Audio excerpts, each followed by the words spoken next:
രേണുവിന് ഇത്രയും പ്രശ്നങ്ങളും ഇത്രയും വിവാദങ്ങളും ഇത്രയും ചാറ്റ് ഹിസ്റ്ററി പുറത്തു വന്നു, ഇത്രയും സോഷ്യൽ മീഡിയയിൽ ആൾക്കാർ ഓരോന്ന് പറയുന്നു, സപ്പോർട്ട് ചെയ്യുന്ന ആൾക്കാരും ഉണ്ട്. എങ്ങനെയായാലും രേണുവിന് ഒരു പ്രശ്നമില്ല. രേണു ഇപ്പൊ ദേ പുതിയൊരു സിനിമയിൽ അഭിനയിക്കാൻ പോകണം. അതാണ് രേണു. നമുക്ക് രേണു അഭിനയിക്കാൻ പോകുന്ന സിനിമയിലെ പൂജാവിശേഷങ്ങൾ ഒന്ന് കണ്ടിട്ട് വന്നാലോ?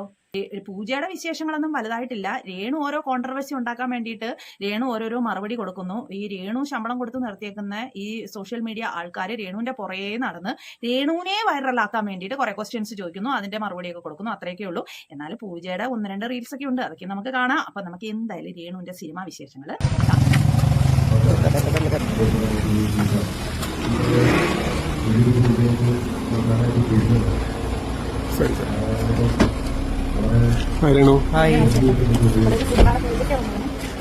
നമസ്തേ.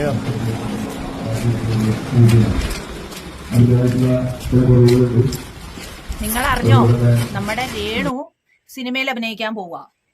അറിഞ്ഞോ? നിങ്ങളൊക്കെ അറിഞ്ഞിട്ടുണ്ടാവുമല്ലേ? ഇല്ലെങ്കിൽ അറിഞ്ഞോളൂ. താമസിച്ചിട്ടാണോ വന്നേന്ന് ചോദിക്കുന്നു. ഞാൻ സെലിബ്രിറ്റി അല്ലേ, അപ്പൊ സെലിബ്രിറ്റീസ് എവിടെ പോയാലും കുറച്ച് ലേറ്റായിട്ടേ വരൂ. അതെനിക്കറിയില്ല, ഞാൻ ലേറ്റായിട്ടേ വരൂ. അതാണ് നമ്മുടെ രേണു ചേച്ചി പറയുന്നത്. രേണു ഏത് സിനിമയിലാണ് അഭിനയിക്കാൻ പോകുന്നത് നോക്കാം.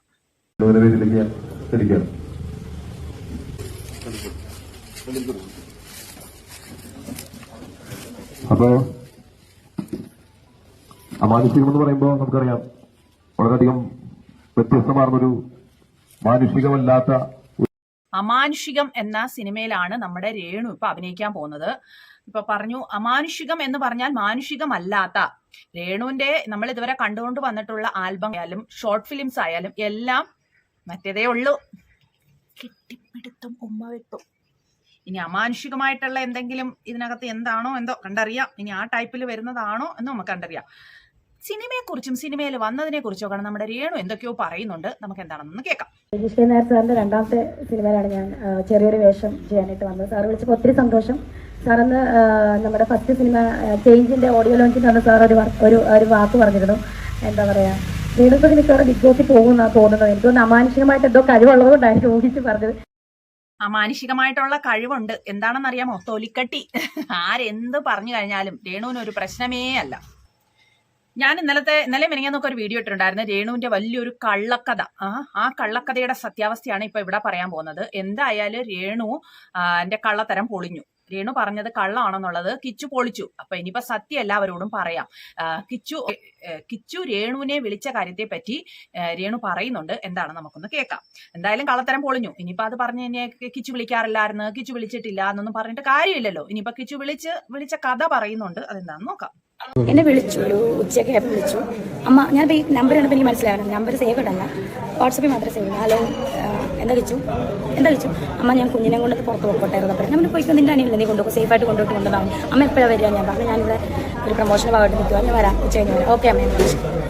കിച്ചുവിന്റെ നമ്പറൊന്നും സേവ് ഒന്നും അല്ല, എന്താ വാട്സപ്പിൽ മാത്രമേ സേവ് ഉള്ളൂ. അല്ലാതെ കിച്ചുവിന്റെ നമ്പർ ഒന്നും ഞാൻ സേവ് ചെയ്ത് വെക്കുന്നില്ല. എന്തിനാ എന്റെ സേവ് ചെയ്ക്കുന്നത്? കിച്ചു ആരാ എന്റെ ഒന്നും ആവശ്യമില്ല സേവ് ചെയ്ത് വെക്കേണ്ടത്. വിളിച്ചിട്ട് ഞാൻ കൊച്ചിനെ കൊണ്ട് പുറത്ത് പോവാന്ന് പറഞ്ഞു. നിന്റെ അനിയനല്ലേ കൊണ്ട് പൊക്കോളാൻ പറഞ്ഞു. എന്തോരു നല്ല ഒരു അമ്മ, കിച്ചുവിന്റെ എത്രയോ പ്രിയപ്പെട്ട അമ്മ, എത്രയോ നല്ല രേണു, നല്ല സ്വഭാവം അല്ലേ. കിച്ചുവിനോട് എന്തോ ഒരു സ്നേഹമുള്ള ഒരു അമ്മയാണ്. നീ കിച്ചു വിളിച്ചു, കൊച്ചിനെ കൊണ്ട് പുറത്തേക്ക് പൊക്കോട്ടെ എന്ന് പറഞ്ഞു. മോനെ നിന്റെ അനിയനല്ലേ, അവൻ നീ കൊണ്ട് പൊക്കോ എന്ന് പറഞ്ഞു.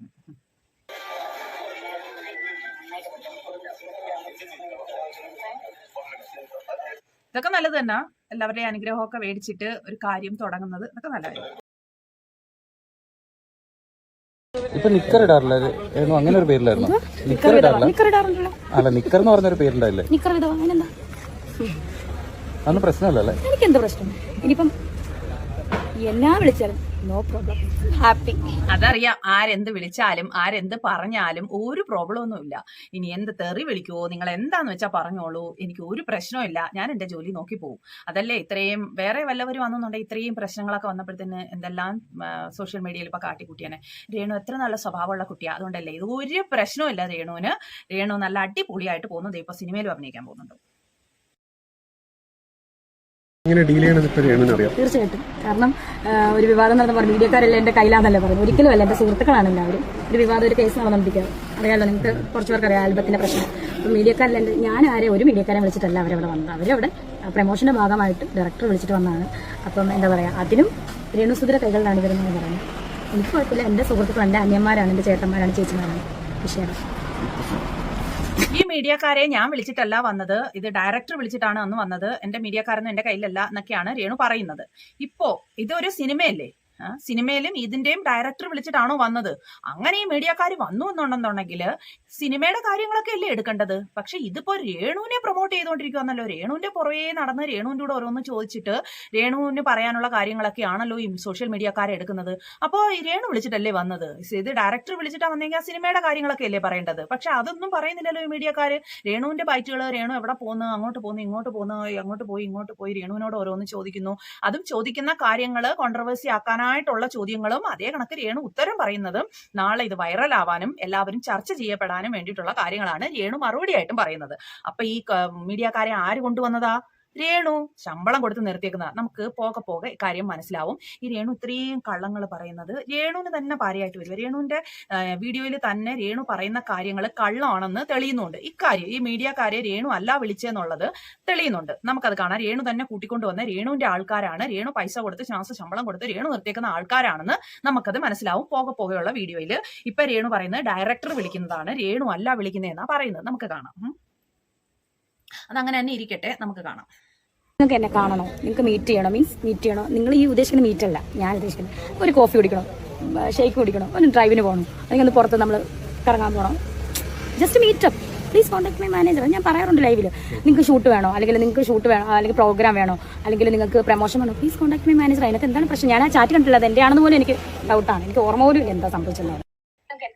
രേണു പറയാതെ പറയുന്നുണ്ട് രേണുവിന്റെ തന്നെ ചാറ്റാണ് അതെന്ന്. എന്നിട്ട് ലാസ്റ്റിൽ പറയുന്നുണ്ട് ഞാൻ ആ ചാറ്റ് കണ്ടിട്ടില്ല, ആണോ എന്ന് അറിയത്തില്ല എന്നൊക്കെ പറയുന്നുണ്ട്. പക്ഷെ രേണു വേറൊരു കാര്യം പറയുന്നുണ്ട്, നിങ്ങളുടെ കൂടെ ചായ കുടിക്കാൻ വരണോ, നിങ്ങളുടെ കൂടെ കറങ്ങാൻ വരണോ, നിങ്ങളുടെ കൂടെ എന്താ ചെയ്യാൻ വരേണ്ടത്, അതിന് ഞാൻ വരാം, അതിന് എൻ്റെ മാനേജറെ കോൺടാക്ട് ചെയ്താൽ മതി, അപ്പം ഞാൻ അതനുസരിച്ച് വരാം എന്നുള്ള ഒരു കാര്യം രേണു പറയുന്നുണ്ട്.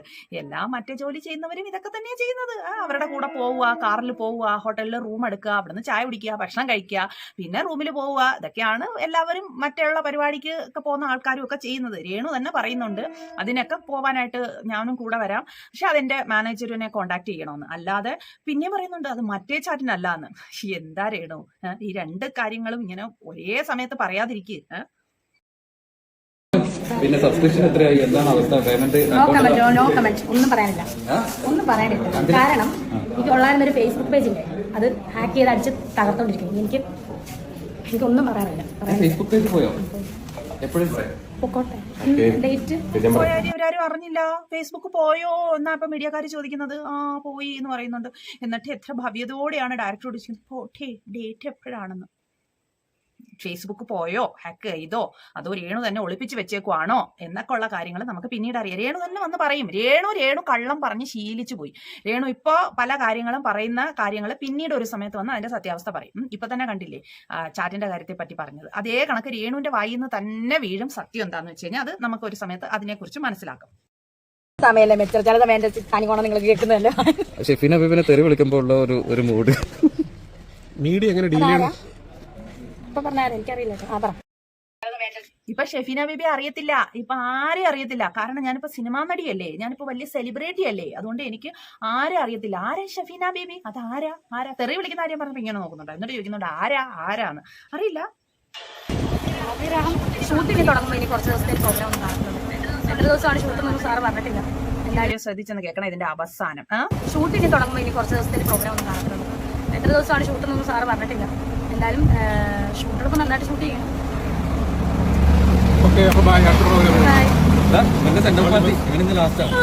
ഇവന്റെ അവസാനത്തെ ദിവസമാണെന്ന് ഇവന് സെന്റ് ഓഫ് പാർട്ടി കൊടുക്കണം. അപ്പൊ രേണു തന്നെ ശമ്പളം കൊടുത്ത് പൈസ കൊടുത്ത് കൂടെ കൊണ്ട് നടക്കുന്ന ആൾക്കാരല്ലേ ഇവര്. അല്ല ഡയറക്ടറാണ് വിളിച്ചെന്നുണ്ടെങ്കിൽ രേണു എന്തിനാ സെന്റ് ഓഫ് പാർട്ടി ചെയ്യുന്നത്? രേണു പൈസ കൊടുത്ത് രേണു തന്നെ വിളിച്ച് രേണു കൂടെ കൊണ്ട് നടക്കുന്നവരാകുമ്പോഴല്ലേ രേണു പാർട്ടി കൊടുക്കേണ്ട ആവശ്യമുള്ളൂ.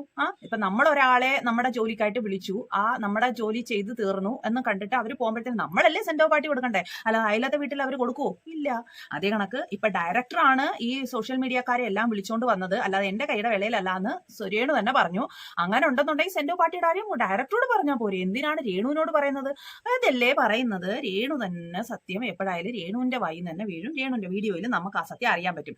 ഇപ്പൊ ആ സോഷ്യൽ മീഡിയക്കാരെ രേണു കൊണ്ടു നടക്കുന്നതാന്ന് മനസ്സിലായില്ലേ? അല്ലെങ്കിൽ എന്തിനാണ് ഈ രേണു വണ്ടി വന്നപ്പോ തൊട്ട്, രേണു വണ്ടിയിൽ നിന്ന് വരുന്നപ്പോ തൊട്ട് ഈ സോഷ്യൽ മീഡിയക്കാർ ക്യാമറയും വെച്ചോണ്ട് രേണുവിന്റെ പുറയുണ്ട്. കണ്ടേ നമ്മള് ദേ ഇപ്പൊ രേണു തിരിച്ചു പോകുന്നു. അന്നേരം വരെ രേണു ഇങ്ങേറ്റം ബാത്റൂമിൽ പോയാൽ പോലും അതിന്റെ വെളിയിൽ വരെ ക്യാമറയെ തൂക്കി പിടിച്ച് ഇങ്ങനെ ഷൂട്ട് ചെയ്തുകൊണ്ട് നിൽക്കും.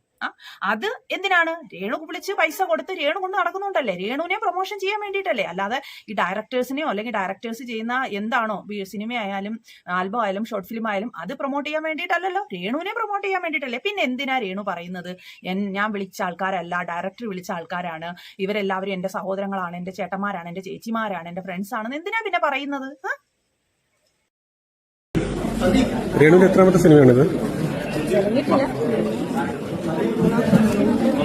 മൂന്നല്ല, അഞ്ചാമത്തെ. ദയാവധം, വേര്, ചേഞ്ച്, നിശ്ചയം, അമാനുഷികം, അഞ്ചാമത്തെ സിനിമ.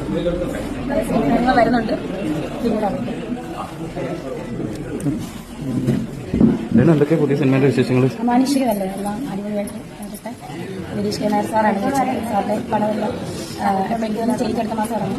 അതിന് നല്ലൊരു ക്യാരക്ടറേഷൻ വന്നിട്ടുണ്ടായിരുന്നു. സോ അതുപോലെ തന്നെ അമാനുഷിക സാറിനെ ഓർത്ത് വിളിച്ചു. ഒരു സന്തോഷം. ഒരുപാട് കലാകാരന്മാരൊക്കെ അനുഭവിക്കൊണ്ടാണ് സാർ സിനിമ ചെയ്യുന്നത്. ഒരുപാട് സന്തോഷം. രേണുവിന്റെ സിനിമ നിങ്ങൾ ആരെങ്കിലും കണ്ടിട്ടുണ്ടോ? ഞാൻ കണ്ടിട്ടില്ല കേട്ടോ. OTT-യിലും വന്ന് ഒരെണ്ണം 5 സിനിമയിൽ മൊത്തം അഭിനയിച്ചിട്ടുണ്ട്. അതിൽ ഒരെണ്ണം OTT-യിൽ വന്നിട്ടുണ്ട്. ഒരെണ്ണം അടുത്ത മാസം റിലീസ് ആവും. ബാക്കി 3 കണ്ടീഷൻ എന്താണോ എന്തോ. പക്ഷെ ഇതുവരെയ്ക്കും ഞാൻ OTT പോലും ഞാൻ ഒരു പിക്ചറും കണ്ടിട്ടില്ല. നിങ്ങൾ ആരെങ്കിലും കണ്ടിട്ടുണ്ടോ? ഞാൻ OTT-യിൽ വരുന്ന മിക്കവാറുമുള്ള സിനിമകളെല്ലാം കാണാറുണ്ട്. അപ്പോൾ ഞാൻ രേണുവിന്റെ ഒരു സിനിമ പോലും OTT-യിൽ സജഷനിലും കണ്ടിട്ടില്ല. OTT ഇങ്ങനെ ചെക്ക് ചെയ്ത് ഇങ്ങനെ എല്ലാ ദിവസവും വൈകുന്നേരത്ത് ഇങ്ങനെ OTT-യിൽ ഏതെങ്കിലും നല്ല സിനിമ ഉണ്ടോ എന്ന് ചെക്ക് ചെയ്ത് നോക്കാറുണ്ട്. അതിലൊന്നിലും ഞാൻ രേണുവിന്റെ ഒരു സിനിമ പോലും കണ്ടിട്ടില്ല. നിങ്ങൾ ആരെങ്കിലും കണ്ടിട്ടുണ്ടോ? ഉണ്ടെങ്കിൽ ഒന്ന് കമന്റ് ചെയ്യണേ. നിങ്ങൾ ആരെങ്കിലും രേണുവിന്റെ സിനിമ കണ്ടിട്ടുണ്ടോ? അതല്ല OTT-യിൽ വന്നിട്ടുണ്ടോ എന്നൊന്ന് കമന്റ് ചെയ്യണേ. എനിക്ക് കാണാനൊന്നും അല്ല, രേണു പറഞ്ഞു OTT-യിൽ വന്നിട്ടുണ്ടെന്ന്, അത് അറിയാൻ വേണ്ടിയിട്ടാണ്. അപ്പൊ ഇതൊക്കെയാണ് രേണുവിന്റെ പുതിയ സിനിമാ വിശേഷങ്ങൾ. രേണു സിനിമയിൽ അഭിനയിക്കാൻ പോകുന്നു ഗൈസ്. രേണുവിന് ഇത്രയും വിവാദങ്ങളും ഇത്രയും പ്രശ്നങ്ങളും ഉണ്ടായിട്ടും രേണുവിന് ഒരു പ്രശ്നവും ഇല്ല അല്ലേ?